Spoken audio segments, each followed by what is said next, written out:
Assalamualaikum warahmatullahi wabarakatuh. Alhamdulillah wassalatu wassalamu ala Rasulillah wa ala alihi wa sahbihi wa man walah. Dina saah ayeuna alhamdulillah sim abdi insyaallah bade nadomkeun tentang kumaha dosa istri terhadap salakina. Aya 10 dosa istri anu sangat luar biasa anu ngajadikeun siksaan dunia jeung akhiratna. Mangga dangukeun ku sadayana. Allahumma shalli wa sallim wa barik alaihi.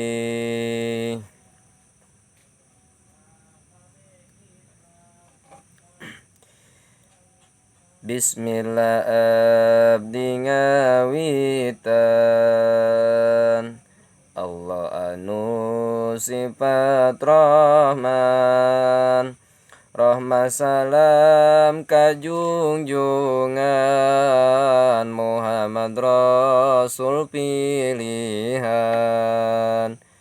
Waktos Nabi diisrakeun, naraka ditinggalikeun, ningal seueur pisan istri nu disiksa rupi-rupi.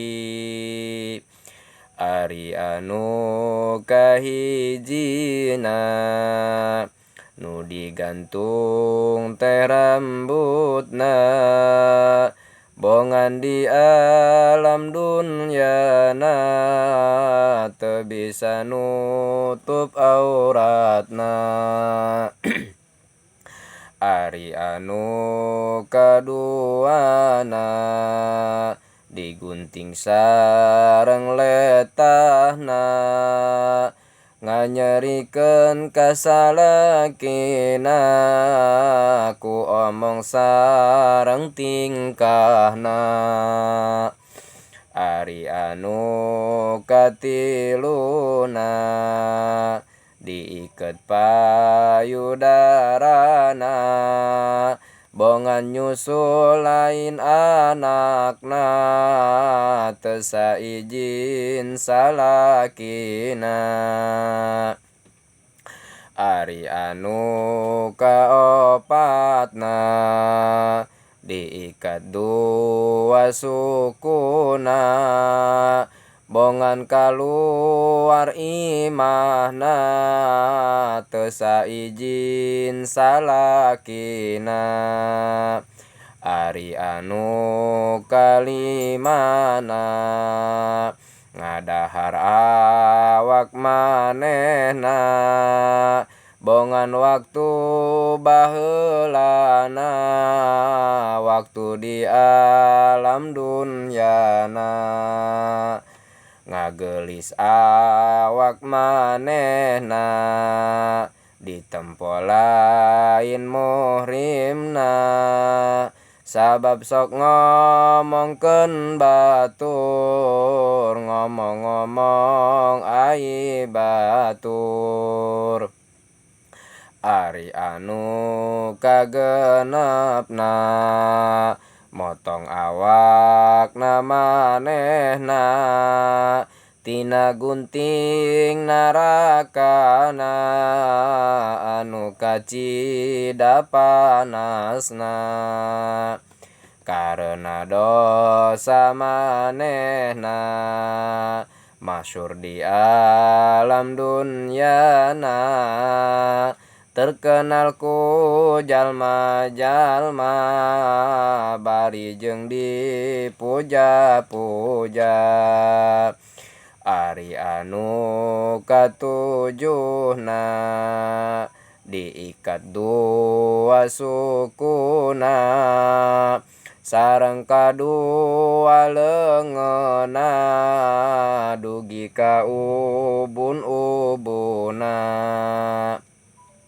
Terus dibelit orayna sareng ku kalajengkingna eta kitu siksaana ka istri tara salatna oge tara puasana tara mandi jinabahna oge teu daek wuduna waktu di alam dunyana ari anu kadalapan beungeutna siga celeng awakna siga keledai eta waktu siksaana karena di alam dunyana tukang ngadu-ngadu domba ku omongan jeung sikapna oge resep ngabohongna tina sadaya ucapna bari jeung teu dipikirna eta teh gede dosana kaduhung teh di akhiratna ari anu kasalapan beungeutna teh siga anjing tukang fitnah tukang ngambek anu jadi salakina padahal eta dosana kacida pisan gelona maka urang sing paurna kana siksa pangerana ari anu kasapuluh beungeutna teh siga gogog seuneu seuneuna asup bibirna kaluar tina duburna eta kitu siksaana kanu sek ngungkit-ngungkitna pamere ti salakina teu pisan ditarimana eta musakitu lamun seumpamana pamajikan urang teu narima kana pamere anu jadi salakina. Nu penting salakina ngajalur tina agama Allah Subhanahu wa taala. Assalamualaikum warahmatullahi wabarakatuh.